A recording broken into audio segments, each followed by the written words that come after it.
amores, espero que vocês estejam muito bem. Hoje a tia Angélica vai falar com vocês sobre os materiais artificiais, né? Vamos revisar a nossa aula da semana passada, onde nós falamos sobre os plásticos e também sobre o vidro, como que eles são feitos, né? E nós aprendemos que os materiais artificiais são aqueles que não encontramos prontos na natureza. Nós precisamos até mesmo de matéria-prima para fabricar esses materiais. Mas esses materiais, no caso, o plástico e o vidro, eles não são encontrados na natureza.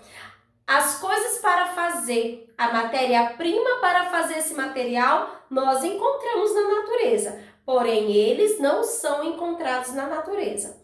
Vamos abrir aí com a tia Angélica lá na página 116, que inclusive nós fizemos na aula passada, né? O plástico, ele é feito, como que conseguimos fazer o plástico? Ele é feito do petróleo. Como se retira o petróleo aí da natureza? Ele é retirado, gente, ele está abaixo do solo, né? Em locais bem profundos. Então, se retira aquele petróleo, que é a matéria-prima encontrada na natureza, e aí ele é levado aí para a fabricação do plástico, né? Olhem aí a ilustração no livro de vocês. É colocado petróleo, né, em um local, depois esse petróleo é separado em diversas substâncias, aí é colocada a adição de outros materiais, e aí a mistura endurece e forma aí o plástico. Nós temos vários tipos de plásticos, né?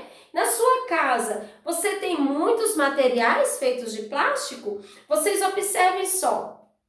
Nem o plástico, tem plástico que tem uma forma, tem outros que tem outra forma, tem plástico mais resistente, tem plásticos que tem mais facilidade de quebrar, não é verdade? Nós temos a sacola plástica, nós temos o nylon, que também é um tipo de plástico que é utilizado aí para fazer alguns tipos de roupa, né, gente? Então vocês observam que tem aí todos eles são plástico, porém eles têm umas características também diferentes, né?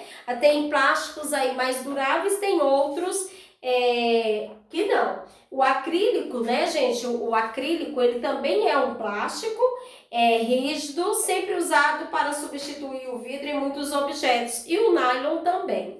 Certo? E aí a tia Angélica falou para vocês também sobre o vidro, e eu propus até para vocês uma pesquisa sobre o vidro, beleza? O que eu gostaria que vocês fizessem hoje? Hoje, na nossa aula de ciências, é somente uma revisão desse conteúdo, só para vocês revisarem. A única atividade proposta para vocês, ela está disponível em 2 folhinhas xerocopiadas, onde vocês irão recortar e colar no seu caderno. Antes de você recortar e colar, coloquem também o cabeçalho com a data de hoje, tá certo? Não deixem de assistir um link que a tia Angélica colocou aí no roteiro da nossa aula, que está no Delta, para você ver de onde vem o plástico. Vamos fazer a leitura com a tia Angélica desse textinho aonde fala da descoberta do vidro? Então vamos lá, acompanhem com a tia Angélica. A história da origem do vidro, ela é cheia de mistérios. Há historiadores que relatam que os povos fenícios, ao preparar uma fogueira numa praia nas costas da Síria, para aquecer suas refeições, improvisaram fogões usando areia e calcário, né, conchas.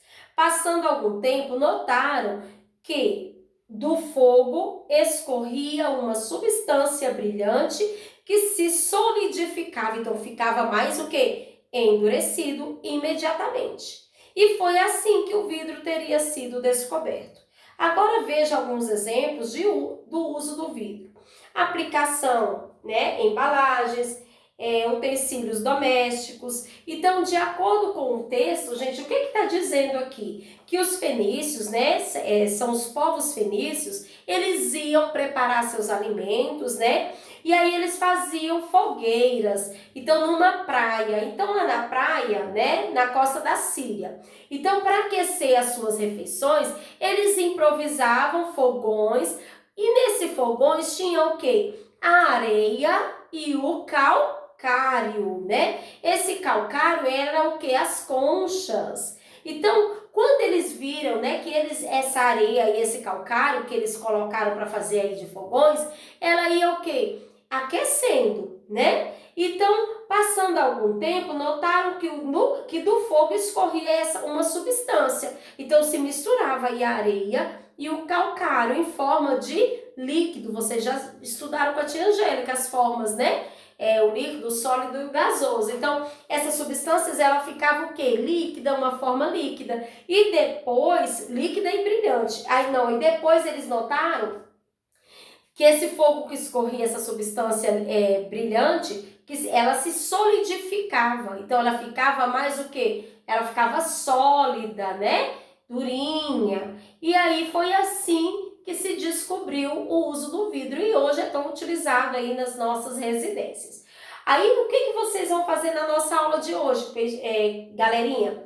Número 1, de acordo com o texto, como surgiu o vidro? Então, vocês vão ler o texto novamente e vão responder aqui para a tia Angélica na número 1. Na número 2, segundo os historiadores, qual o povo que descobriu o vidro? Vocês vão colocar aqui. Quem foi que descobriu o vidro? Foram os povos fenícios, né? Como foi a substância que se solidificava quando escorria do fogo? Então, qual era essa substância? Era a areia e o calcário, beleza? E aí, depois a tia Angélica também colocou a história do plástico. Onde surgiu? Então, vamos ler aí com a tia. Vimos no vídeo sobre a história do plástico, que o plástico foi originalmente comercializado para salvar os elefantes e que eles surgiram para substituir o marfim na fabricação de bolas de bilhar, esporte que ameaçava a população de elefantes. Contudo, hoje esse material ameaça a vida de tantas outras espécies, especialmente os animais marinhos, que confunde o plástico com a comida, porque pessoas têm jogado o quê? Muitos plásticos aí na praia, garrafas PETs, né? Vários plásticos, e aí esses animais marinhos confundem com a alimentação e eles, vão lá e comem, então morrendo. Que confunde o plástico com a comida. E, infelizmente, a maioria dos plásticos não podem ser reciclados, viu, galerinha? Existem 7 tipos de plásticos e eles não combinam entre si, tornando a reciclagem inviável devido ao seu alto custo ou perda de qualidade do material. Então, vocês viram aqui a historinha do plástico, né? Que até a tia Angélica já falou para vocês que ele foi originalmente comerciado para salvar os elefantes e que ele surgiu para substituir o marfim na fabricação. E aí vocês vão ler novamente e vão responder as 4 questões. Com que objetivo o plástico foi originalmente comercializado? Número 2. Quais as consequências do desgaste incorreto do plástico no meio ambiente? Né? O descarte, né? Quando você descarta esse material aí no meio ambiente, vocês lembram na aula passada que a tia Angélica apresentou para vocês essa tabela e eu falei para vocês aqui sobre alguns materiais e o tempo dele de decomposição no meio ambiente? O plástico, por exemplo, ele dura mais de 400 anos. Então, vocês viram no texto que jogar o plástico no mar, por exemplo, muitos animais, eles estão morrendo e muitas espécies ficando aí em extinção. Por que eles estão morrendo, tia Angélica? Porque eles se alimentam. Eles confundem esse plástico com alimento e aí fica dentro da barriguinha do animal, desse animal marinho, por não tem como fazer a digestão, né? E aí eles chegam até a morte. Eu vi uma reportagem no litoral, né? Que várias espécies de animais, de aves, né, mortas, porque se alimentava desses plásticos, tartaruguinhas, e quando abria a barriguinha deles estava cheio de plástico. Então, assim, muito cuidado com o descarte também desse material, porque ele também demora muito tempo para se decompor, certo? Então, uma das consequências, né, do descarte incorreto do plástico no meio ambiente é o quê? A morte de vários animais marinhos. E na número 3, porque para a maioria dos plásticos a reciclagem não é variável, gente? não é viável, desculpa. É porque vai perder a qualidade, né, desse material. Quantos tipos de plástico existem? Aí foi citado aí no nosso texto, né? Existe, né, 7 tipos de plástico. Então, vocês vão ler o texto novamente e vão responder direitinho. Caprichem na letrinha de vocês, tá certo? Não deixem para fazer as coisas de qualquer jeito. Eu sei que o segundo ano não é assim. E eu aguardo vocês na nossa próxima aula. Um beijo no coração.